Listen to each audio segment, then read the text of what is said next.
니들을 멘트를 볼 때 어떻게 봐야 되냐? 보는 방법이 있어요. 자막 올려놓고 보시는 분들이 있는데 눈이 더 빨라요. 귀보다 눈이 더 빠르기 때문에 본인이 들었다고 착각을 합니다. 그래서 자막을 깔고 보시는 건 절대 안 돼요. 그러면 아주 새로운 영화를 자막 없이 보면 어떻게 되느냐? 자, 자막 깔고 보면 다른 영화가 돼버려요. 그래서 그것도 안 돼요. 자, 그러면 일단은 맨 처음에 한두 번은 자막을 깔고 보시고 스토리를 이해하신 다음에 자막을 다 지우세요. 이거를 하루에 적어도 8시간 정도는 봐주셔야 돼요. 2달 정도를 잡으세요. 영화 한 편을. 지겹죠. 예, 이게 될 거면 연수 안 갔다 오셔도 돼요. 돈이 굳는 거예요. 연수 갔다 온 방법보다 더 확실해요. 왜? 내가 연수 가서 이거 하고 있었으니까. 자, 그러면 CNN을 봐, 뉴스를 봐. 나도 그럼 뉴스를 보면서 영어 공부를 해야 되겠어. 그래서 뉴스를 열심히 봤어요. 다 봤는데 불이 났어요. 아시아인들이 뛰어다녀요. South Korea, 500 died. 다 들었어요. 자, 뭐만 들어? 개색 능력 만드는 거지. 뉴스라는 건 1분 30초에서 2분마다 주제가 계속 바뀌어요. 그렇기 때문에 우리한테 힘들어. 절대 CNN하고 AFN 같은 거 어려운 거 먼저 듣지 마세요. 모르는 단어는 절대 안 들으실 거예요. 절대 그거는 진짜 우리 약속합시다. 우리가 스피킹이 안 되는 이유는 배운 게 감정이 이입이 돼야 되거든요. 영화를 보면서 배우는 영어는 그 감정까지 이입이 돼요. 다른 거 하실 때도 화면을 내려놓으시고 소리는 계속 그걸 들리게 하세요. 3주 정도가 지나면 웬만한 발음이나 웬만한 단어들이 들리기 시작해요. 자, 그 다음엔 이제 어떻게? 시나리오를 다운을 받으세요.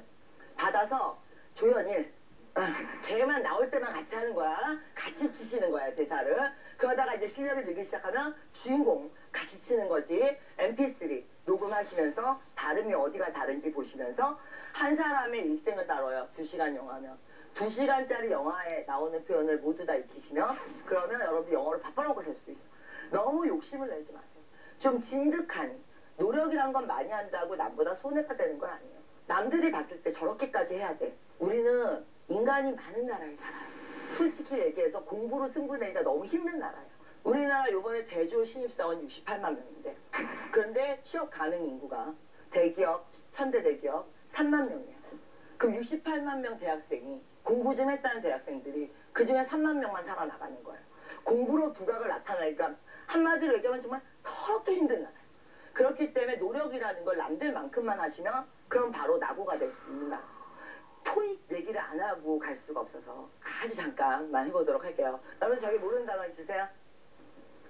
모르는 단어 없죠? 그죠? 토익이라는 시험이 그래요. 모르는 단어 없는데 답만 안 나와요. 이게 토익 시험의 함정이에요. 토익 시험에서 등장하는 어휘는 한 1200개 정도밖에 되질 않아요. 그러다 보니까 시험을 봤을 때 어때? 볼 땐 다 같이 기분이 좋아요. 점수가 나올 때 기분이 나빠요. 자, 왜냐하면 시험이 단어가 그렇게 많이 쓰이는 시험이 아니에요. 1200개 단어야 언뜻 보면 다 알 것 같아. 근데 우리가 왜 토익을 못하느냐? 수능을 여러분들은 주로 보신 분들이세요. 대학이나 대학원에 가서 전공서적을 영어로 보셔야 돼요. 그래도 공부 자체가 어디에 포커스가 맞춰져 있어? 독해에 맞춰져 있어요. 왜? 지식을 습득해야 되니까. 근데 토익은 반대가 되는 시험이에요. 사실은 토익은 탑5에서 뭘 물어보고 싶었던 거야? 자, 스피킹하고 라이팅의 능력을 물어보고 싶었어요. 자, 사연 쳤어. 내가 필요한 단어를 쳤어. 그걸 늘어놓으면 센텐스가 돼? 안 되지. 그러니까 우리가 스피킹이나 라이팅이 잘 안 되는 거거든요. 그 늘어놓는 방법을 가장 많이 물어보는 시험이 토익이라는 시험이에요. 이 동양 언어권은 언어의 의미를 많이 부여하기 때문에 그 뜻을 굉장히 집착을 해요. 영어권은 언어가 커뮤니케이션의 틀이라고 보기 때문에 쓰임의 정확성을 중요시해요. 그러니까 제가 얘기하고 싶은 건 수능에서 토익으로 넘어오실 때 첫 번째가 스타일을 좀 바꿔주셔야 돼요. 토익이라는 시험은 배열하는 시험이에요. 그래서 단어를 외울 때도 그냥 뜻으로 외우시는 게 아니에요. 자, look 자동사예요. 가장 기본 뜻이에요. 제가 세상에 제일 미운 애예요. 왜? 쟤는 자동사 가장 순수한 단어예요. 세상의 모든 부사와 만나요. 모든 전치사와 만나요. 모든 뜻이 다 있어요. 그게 가장 어려운 단어예요. 그러나 나머지 세 개는 주로 타동사로 쓰이죠. C 같은 경우는 보통 이해를 동반해서 쓰고요. 그다음 what는 집중. 그 다음에 view는 판단. view A as B. 자, 타동사예요. 쟤도 목적어 나와야 돼요. 그럼 토익 강의할 때 어떻게 하느냐? 저걸 다 일일이 해석해 주는 게 아니라 단어들의 쓰임을 받으려요.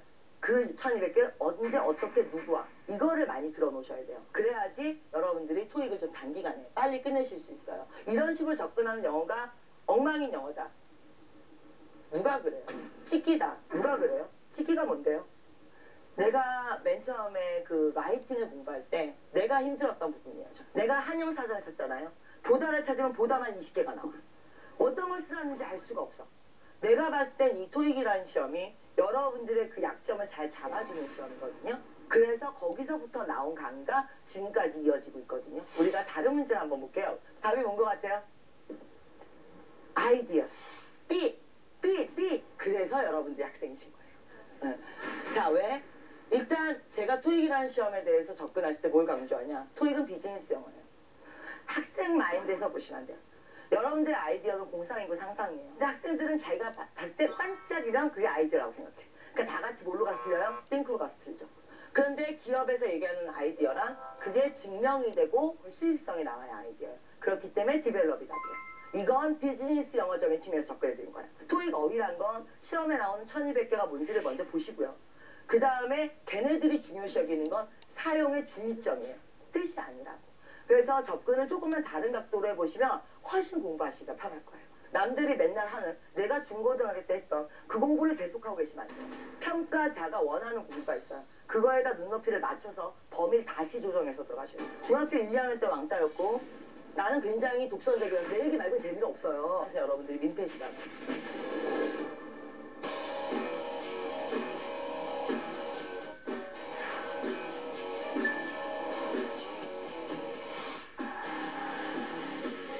공부를 하다 보면 어때요?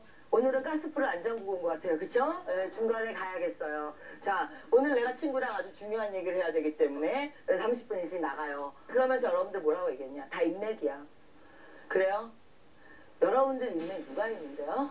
여러분들이 인맥이라고 말할 사람들은 과연 여러분들을 다시 뒤집어서 인맥이라고 해줄까요? 인맥이란 건 양쪽이 대등한 위치에 있을 때 인맥 아닌가요? 한쪽이 일방적으로 기대기만 하면 한쪽은 민폐일 텐데요. 여러분은 그분을 인맥이라고 생각하시지만 그분 입장에서 여러분들이 민폐시라고요. 나는 인맥보다 더 중요한 건 자기의 존재감이라고 생각해요. 이 인맥이라는 건 쉽게 없어지는 게 아니에요. 내가 존재감이 생기면 더 강해지는 거죠. 일단 본인을 먼저 세우는 시간을 가지세요. 하나 눈에 보이는 어떤 결과를 위해서 달려드는 그 시간을 주변 사람들은 지켜봐줘요. 여러분들을 버리지 않아요.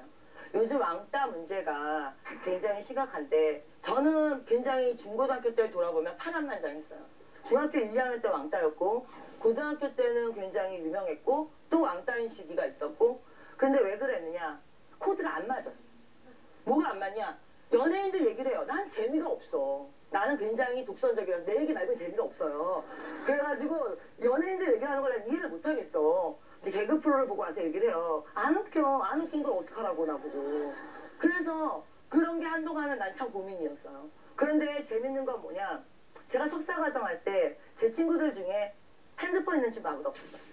한 줄에 10개의 방이었는데 복도 끝에 전화기가 그 전화 항상 수학이 내려와져 있어요. 그 전화 받는 사람 아무도 없어요. 다 어떻게 생각하느냐? 집에 뭔 일 났어? 급한 일이야? 관리실 통해서 연락 오겠죠. 내 친구들을 보면서 느낀 건 그 친구들은 세상을 왕따시키는 거에 무서워하지 않아요. 자기가 순간적으로 사라지는 거에 무서워하지 않아요. 왜? 자기가 세상에 나가면 자기를 중심으로 다시 모일 거니까. 좀 더 자신 있게 사세요. 그 왕따가 되는 것도 너무 두려워하지 말았으면 좋겠어요. 내가 다르기 때문에 왕따가 되는 거예요.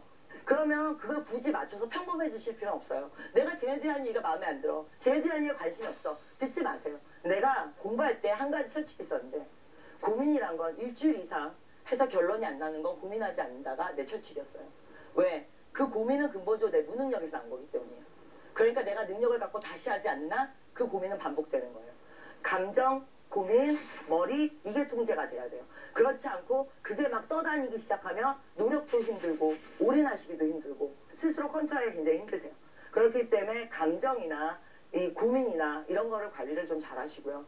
그 시기를 넘으시면 자기의 그 역사가 그대로 길을 뚫어주는 거예요. 고민이라는 건 내가 능력이 생기면 그때 다시 한번 해보셨으면 좋겠어요. 고민을 즐기지 마시고요. 네, 움직이는 그리고 좀 더 부딪히는 20대가 되셨으면 좋겠습니다.